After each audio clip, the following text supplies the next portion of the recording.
Hi friends, welcome to my channel Programming Made Easy. This is Santosh Avalamurthy. Today I'm starting a new series on developing the REST API using Flask, which is a package or a library of Python. So this is going to be a very interesting series and I'm sure it is going to benefit all of you in a great way. We'll be building a full-fledged REST API service step by step. So this is the part one where we will be seeing the introduction of REST API and developing our first REST API using Flask. So first we will see what is REST API. It's a big topic by itself. I'm not going to go in detail. So we'll see at the outset what is a REST API. REST API or representational state transfer is a software architectural style. It's a way of architecturing your product. It is not any protocol, it's an architectural style. Basically, it was created to guide the design and development of the architecture for the World Wide Web. That means it basically mainly developed to work over HTTP or HTTPS protocols. So today, REST API is one of the most famous and widely used architecture to develop the software. So it has been employed throughout the software industry and it is the widely accepted set of guidelines for creating stateless and reliable web services. So basically, REST API comes under your web service, but it has its own properties which are to be met to call it as a REST API. So we'll be seeing what are those properties in the coming slides. So any web service that obeys the REST constraints is informally described as RESTful. So what are those constraints? We'll be seeing down the line. Now, what are the architectural goals of REST? So one is the performance. Second one is scalability. Scalability means you should be able to expand it whatever the way you want. Simplicity, it's simple to do the development. Modifiability, it allows for you to modify your REST APIs very easily. Portability, you can port from one system to another system quite easily. And also it's reliable in nature. Now, what are the architectural constraints of REST? So one is uniform interface.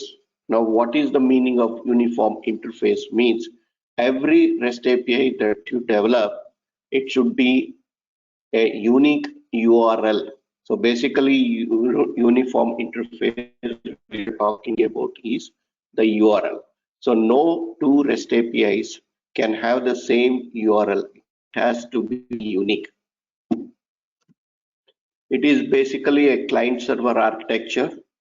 The REST services are basically hosted in the server and it will be called by a client. It is stateless. Now, what is stateless and stateful? Okay, so we need to understand this very clearly. Stateless means in the server, we are not going to maintain any session. Okay, the session and all has to be maintained at the client side, and every API that you call is independent. Okay, so we'll not be maintaining any session of the calling client at the server side. So no state is maintained in the server. So the meaning of stateless is the same. So the session is not maintained at the server side. The session details has to be maintained by the client application. Whereas when you call an application as stateful, then the session will be maintained in the server. Cacheable. So cacheable means the repeated data that has to be returned can be stored as a cache so that our response will be faster. Layered system. Now, what is a layered system means? So the business logic of your API can be in one system, your database can be in another system. Okay, so you can have different layers of systems for developing your REST APIs. And code on demand. So this is an optional constraint where sometimes you can return the code as a response which will be used by the calling function. A very good example for this, you can develop your entire web application itself as a set of REST APIs. So when you call, the REST API will return the HTML content, or it could be a set of JavaScript. The entire web page will be returned, which you are just going to display on your website. See, a very good example for this is maybe a Google Map, right? So Google Map is giving us a rest of a set of APIs. So when you call the API, the output itself will be in the form of the map. So everything is made and the response is given to you as a HTML, which is thus displayed on the browser. So that is the code on demand. I hope these architectural constraints are well understood. The last one, code on demand, it is optional. Remaining 5 are mandatory. So when any web service meets these architectural constraints, then it is called as RESTful API. Okay, it's called as RESTful service. Now, in a REST API, there are 4 verbs, basically 4 kind of methods. One is a get method, second one is post method, third one is put method, and last it is delete method. Now, when do you use these methods? So get method is used when you want to get the data from a particular service. So as part of this series, we are going to develop a simple student management system where we will be using all these verbs. Now get means the example for that could be you want to get the list of students of a particular section. Okay, so that is the example for get. Post method is used whenever you want to give the data to the service. Sometimes even in the post method also we'll be getting the response. We can also use post method to get the response also. It's always better to use post method because if you are using get method, you have to pass the arguments as part of your URL. So anybody can see the arguments that you are passing to your service. But in post method, the method only is called, but the data is posted as a JSON data or as a different text data. You can post it, but it is not entered in the URL. So it's kind of more security when you go for post, because in the post you are not going to mention the arguments along with the URL. But in get method, the arguments are also given as part of your URL. Put method is used when you want to add the data. Okay, when you want to insert the data, we'll be using put method. So post method can be used when you want to modify the data also. Okay. And delete method is used when you want to delete certain data. So like put method can be like you want to add a new student to the school. That is when we use put method. Post method, you want to modify the address of a student, right? Then that is when you go for a post method. Delete method, suppose I want to delete a particular student because the student is transferred or a student has left the school and has joined to some other school. So that is when I will be using a delete method to delete the student. So these are the four methods provided by REST API: get, post, put, and delete. So get is used to get the data, post is used to modify the data or you want to get the data, put method is used when you want to insert the data, delete method is used when you want to delete the data. Now let's see some of the prerequisites for developing the student management system as part of this series. First, you should have basic knowledge of Python. You need not be an expert, so you should know the minimum basic knowledge of Python. You should know about little bit knowledge of REST API. So though I've given the introduction, if you have bit knowledge of it, it will be more useful for you to understand. Third, you need to have a knowledge of SQL when we are going to use the database for getting the data or putting or updating or deleting the data from the database. So knowledge of SQL is helpful. Knowledge of JSON. So JSON is a type of data format for the data exchange. So similar to XML, okay. So JSON data is a widely popular way of exchanging the data. So today, the de facto standard for the exchange of data between the applications is JSON. So the knowledge of JSON will definitely help to understand this series. So during the series also I'll be explaining, but if you have the knowledge, it is better. Now, what are the softwares you should have? So one is you should have Python 3.x should be installed on your machine. So you can refer to the link in the description to download Python software. Second one, you need to install Flask library after you install the Python. Now, in Python, how to install any of the library? It is very simple.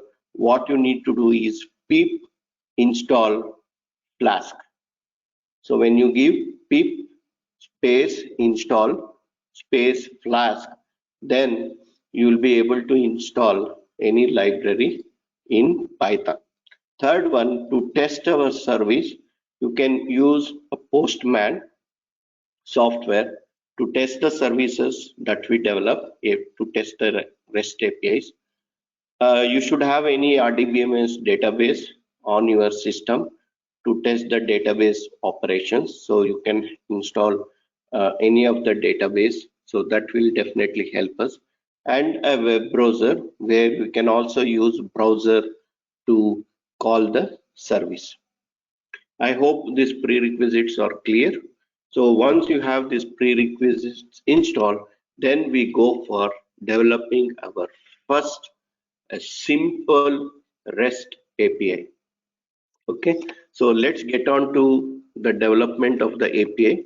So I am using Visual Code for the development. I strongly recommend you to install Visual Code also. See, for developing Python, you can use a simple notepad also, but that doesn't give you the benefit of the debugging and other things. So I strongly recommend for you to use Visual Code for the development. And if you are not sure of Visual Source Code, it's a open source software which you can use to develop the code for multiple languages. You can develop C# code, you can develop C++ code, you can develop Python code, you can develop Node.js. So many facilities are available. So this is the Visual Code which we'll be using. So I'm going to create the Python file to create the service. So once you say new, you can select the language. So you can see many languages are supported. So I'm going to use Python. So I'll select it as Python. So already in my system, Python is installed. Flask is installed. So this is the command you have to use to install the library. Pip, go to the command prompt once the Python is installed. Then you run this command pip install Flask. So this will install Flask library for you. So once you install the Flask, then only we will be able to use develop this particular piece of code. Okay. So the very first thing is we need to import Flask library. That is, you are going to use import Flask. So this is very similar to including the header file in case of C++ or including the references, right? So similar to import Flask indicates we are going to use Flask library in this code. So next is what we need is from Flask. So inside the Flask, we need JSONify. This is again part of the Flask library itself. Then I'm going to create the application object. Its name is app. It's equal to Flask dot Flask. So make sure it is capital F. Okay. Then underscore underscore name. So we created Flask object here. This is the application object. Now we are going to write our first API.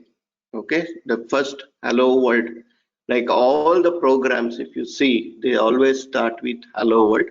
So I'm going to start with hello student API here. So at app, this is the application dot root, and this is my API name slash API slash version 1 slash hello. Okay, and this is going to be a get method. Then I'm going to define a function hello. Then what this function is doing, it is just returning a response message. Response message is equal to message, and the text is hello student, welcome to student management system. And then I'm going to return this, going to convert it to JSON format, response message. Finally, I'm going to run the application. So then I'm going to save this.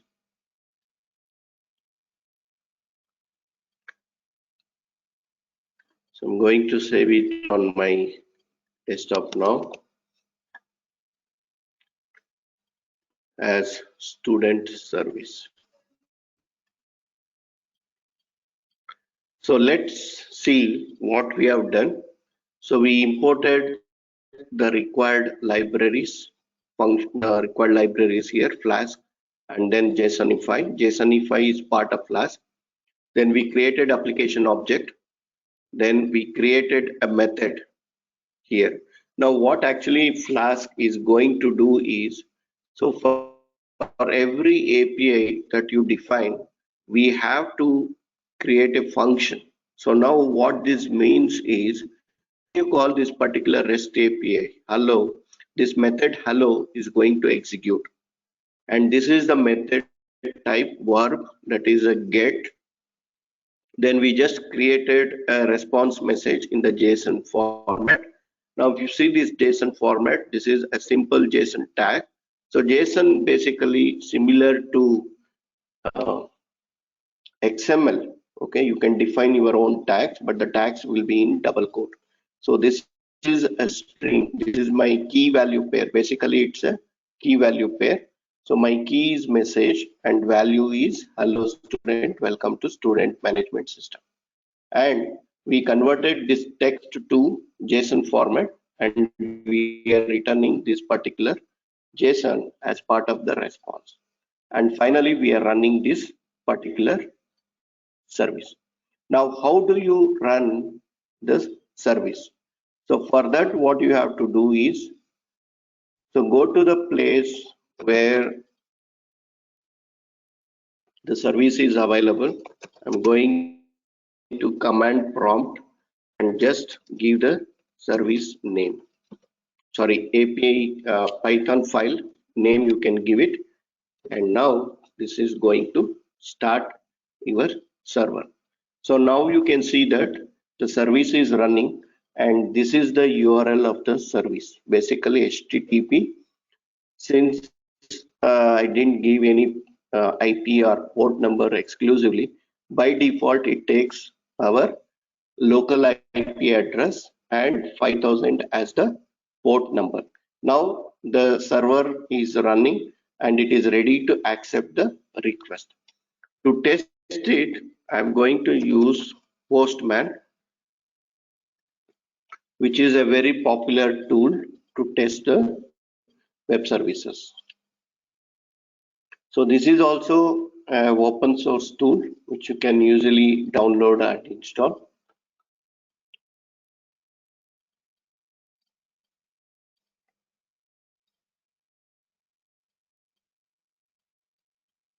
Okay.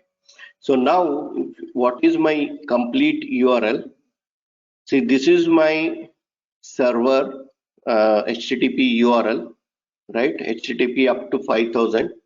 So after 5000, you have to give your method name, complete name. So the name what we have given is /API/version1/hello. Now why I have given version 1? So basically this versioning concept you can use to develop different versions of the API if you require. Suppose you want to give the backward compatibility, so you can define version 1, version 2, version 3. So the latest people, you can publish them version 3 of your API.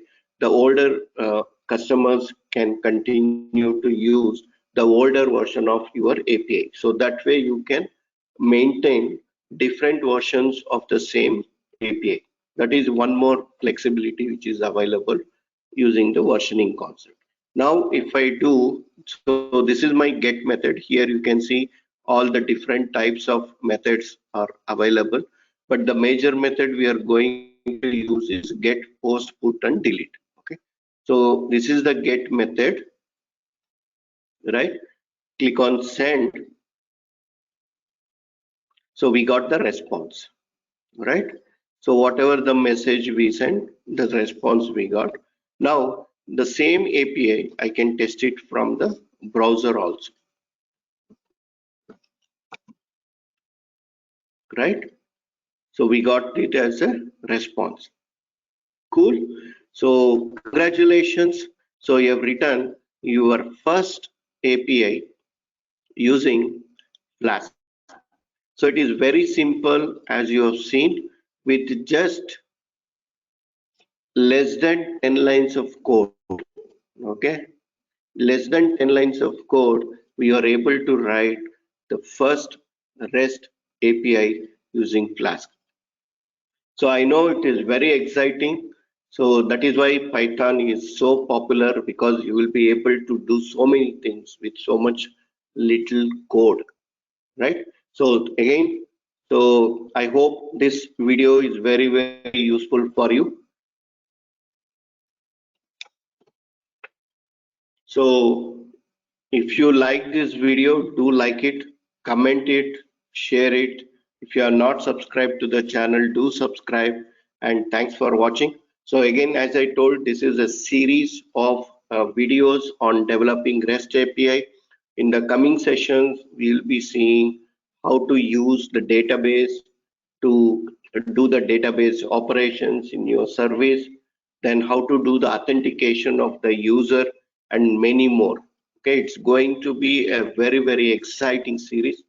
So do like it and do forward it. Encourage me by forwarding it more and more. So thank you so much for watching. I'm sure this is a great, it's going to be very, very great series. Again, once again, thank you so much. I will see you in the next session in the part 2 of the series. Thank you so much once again. See you. Bye bye.